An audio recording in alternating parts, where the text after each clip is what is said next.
안녕하세요. 오늘 당신이 보내주신 자료들 빅베어.ai, 그러니까 BBAI의 향후 1년 주가 전망 분석 보고서를 좀 깊이 있게 같이 보려고 합니다. 이 자료들 보면서 BBAI의 현재 상황, 또 미래 가능성 같은 핵심들을 좀 속 시원하게 정리해보죠. 자, 그럼 바로 시작해볼까요?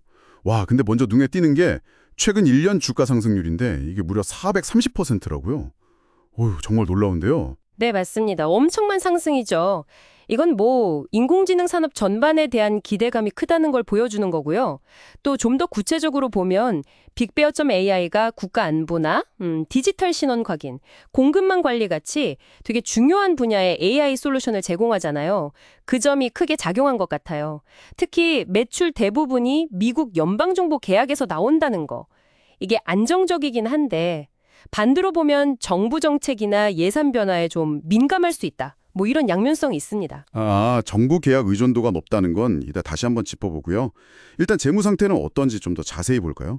자료 보니까 2025년 1분기 매출이 작년 같은 기간보다 5% 늘어서 3,480만 달러. 네, 그렇죠. 그리고 순손실은 6,200만 달러로 확 줄었네요. 전년도엔 1억 2,780만 달러 손실이었는데 이게 비연금성 손실이 줄어든 덕분이라고요? 맞습니다. 그 비연금상 손실이라는 게 실제로 회사에서 돈이 나간 건 아니고요. 회계장부상 손실로 잡히는 것들. 예를 들면 자산 가치 하락 같은 거요. 이게 반복되지 않으면서 장부상 손실 규모가 크게 줄어든 거죠. 긍정적인 신호라고 볼 수 있습니다.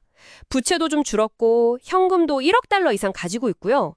근데 2025년 전체 매출 예상치는 1억 6천만에서 1억 8천만 달러 사이고 그 조정 EBITDA는 여전히 마이너스예요. 뭐 아닌가 싶은데. 네, 좋은 질문이에요. 그 조정 EBITI라는 건요. 이자, 세금, 감가상각비처럼 실제 현금 흐름과 직접 관련이 적은 항목들을 빼고 보는 거예요. 그래서 핵심 영업활동으로 현금을 얼마나 버는지를 보여주는 지표에 가깝죠. 이게 마이너스라는 건 아직은 회사가 주력 사업만으로는 돈을 벌고 있지는 못하다. 이런 의미로 볼 수 있습니다. 그러니까 재무적으로 좀 나아지는 것 같아도 흑자 전환까지는 아직 시간이 좀 필요해 보인다. 이겁니다. 그렇군요. 겉보기 손실은 줄었지만 본업에서 아직 이익을 못 내고 있다. 이 점 때문에 애널리스트들 전망도 좀 갈리겠네요. 바로 그겁니다. 애널리스트들의 1년 후 평균 목표 주가가 현재 주가보다 살짝 낮은 6.17달러로 나온 배경 중 하나죠.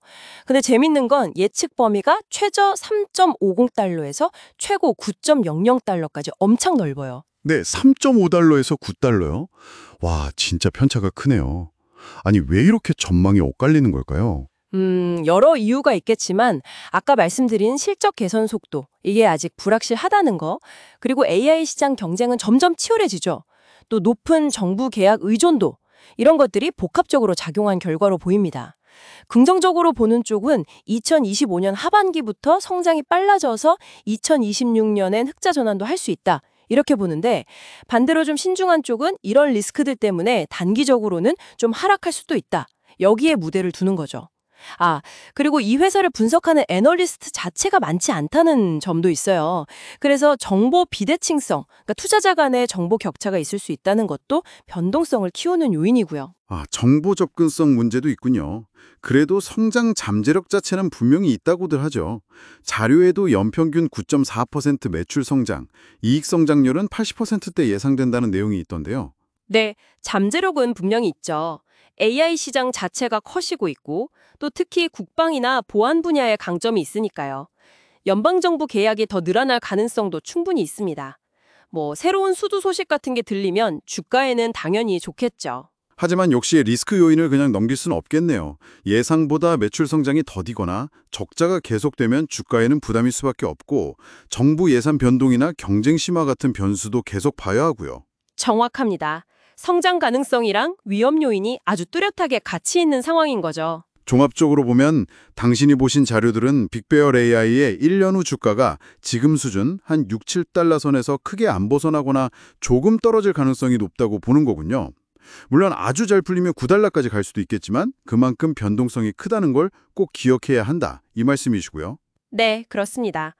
그래서 투자 관점에서 보면 이런 높은 변동성이란 실적 불확실성을 충분히 생각해야 합니다.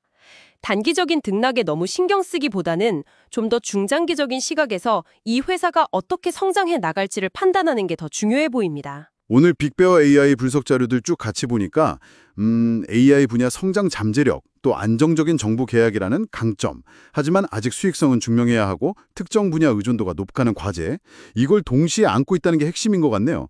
단기 전망은 좀 보수적이고 변동성에는 대비해야 한다, 이거군요. 여기서 당신이 한 걸음 더 나아가서 생각해 볼 만한 질문이 이거예요. 빅베어 AI가 지금처럼 정부 의존도가 높은 리스크를 줄이려면, 그리고 변동성이 큰 AI 시장에서 안정적으로 성장하려면 장기적으로 어떤 전략을 써야 할까? 예를 들면 고객 기반을 민간 기업으로 넓힌다거나 아니면 현재 기술을 다른 산업 분야로 확장하는 방법 같은 거요. 앞으로 이 기업의 행보를 지켜보면서 당신이 계속 고민해 볼 만한 지점일 겁니다.